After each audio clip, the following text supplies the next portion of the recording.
Évangile selon Luc, chapitre 18.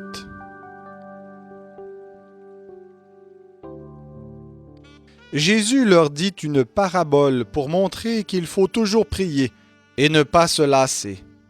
Il dit, il y avait dans une ville un juge qui ne craignait pas Dieu et qui n'avait d'égard pour personne. Il y avait aussi dans cette ville une veuve qui venait lui dire, « Fais-moi justice de mon adversaire. » Pendant longtemps, il ne voulut pas. Mais ensuite, il dit en lui-même, « Bien que je ne craigne pas Dieu et que je n'ai d'égard pour personne, néanmoins, parce que cette veuve me cause des ennuis, je lui ferai justice, de peur que jusqu'à la fin, elle ne vienne me casser la tête. » Le Seigneur ajouta, « Entendez ce que dit le juge inique. Et Dieu ne ferait-il point justice à ses élus qui crient à lui jour et nuit, et tarderait-il à leur égard? Je vous le dis, il leur fera promptement justice. Mais quand le Fils de l'homme viendra, trouvera-t-il la foi sur la terre? » Il dit encore cette parole pour certaines personnes qui se persuadaient d'être justes et qui méprisaient les autres. Deux hommes montèrent au temple pour prier. L'un était pharisien et l'autre péager. Le pharisien, debout, priait ainsi en lui-même. « Ô Dieu, je te rends grâce de ce que je ne suis pas comme le reste des hommes, qui sont accapareurs, injustes, adultères, ou même comme ce péager. Je jeûne 2 fois la semaine, je donne la dîme de tous mes revenus. » Le péager se tenait à distance, n'osait même pas lever les yeux au ciel, mais se frappait la poitrine et disait, « Ô Dieu, sois apaisé envers moi, pécheur. » Je vous le dis, celui-ci descendit dans sa maison justifié plutôt que l'autre, car quiconque s'élève sera abaissé, et celui qui s'abaisse sera élevé. Des gens lui apportaient même les nouveau-nés pour qu'il les touche, mais les disciples, en voyant cela, faisaient des reproches. Et Jésus les fit appeler et dit, « Laissez venir à moi les petits enfants, et ne les en empêchez pas, car le royaume de Dieu est pour leurs pareils. En vérité, je vous le dis, quiconque ne recevra pas le royaume de Dieu comme un petit enfant, n'y entrera point. » Un chef interrogea Jésus et dit, « Bon maître, que dois-je faire pour hériter la vie éternelle? » Jésus lui dit, « Pourquoi m'appelles-tu bon? Personne n'est bon si ce n'est Dieu seul. Tu connais les commandements. Ne commets pas d'adultère, ne commets pas de meurtre, ne commets pas de vol, ne dis pas de faux témoignages, honore ton père et ta mère.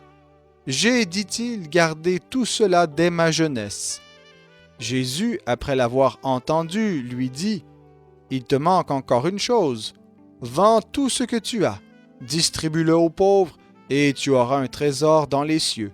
Puis viens et suis-moi. » Lorsqu'il entendit cela, il devint très triste, car il était fort riche.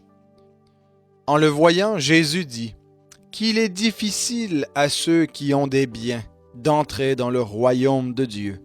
Car il est plus facile à un chameau de passer par un trou d'aiguille qu'à un riche d'entrer dans le royaume de Dieu. » Ceux qui l'écoutaient dirent, « Alors qui peut être sauvé? » Jésus répondit, « Ce qui est impossible aux hommes est possible à Dieu. » Pierre dit, « Voici, nous avons quitté ce qui nous appartenait, et nous t'avons suivi. » Et Jésus leur répondit, « En vérité, je vous le dis, il n'est personne qui, ayant quitté à cause du royaume de Dieu, maison, femme, frère, parents ou enfants, ne reçoive beaucoup plus dans ce temps-ci et dans le siècle à venir la vie éternelle. » Jésus prit les 12 auprès de lui et leur dit, « Voici, nous montons à Jérusalem, et tout ce qui a été écrit par les prophètes au sujet du Fils de l'homme s'accomplira.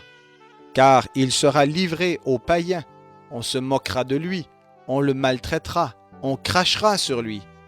et après l'avoir flagellé, on le fera mourir, et le troisième jour, il ressuscitera. » Mais ils ne comprirent rien, ces paroles leur restaient cachées.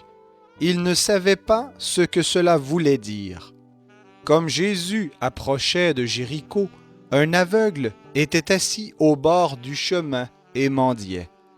Il entendit la foule passer et demanda ce que c'était.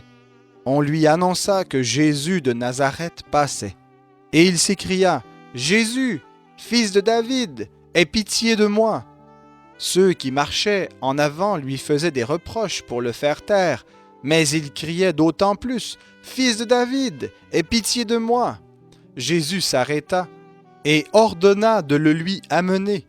Et quand il se fut approché, il lui demanda, « Que veux-tu que je te fasse ?» Il répondit, « Seigneur, que je recouvre la vue. » Et Jésus lui dit, « Recouvre la vue, ta foi t'a sauvé. » À l'instant, il recouvra la vue et suivit Jésus, en glorifiant Dieu. Tout le peuple, en voyant cela, rendit louange à Dieu.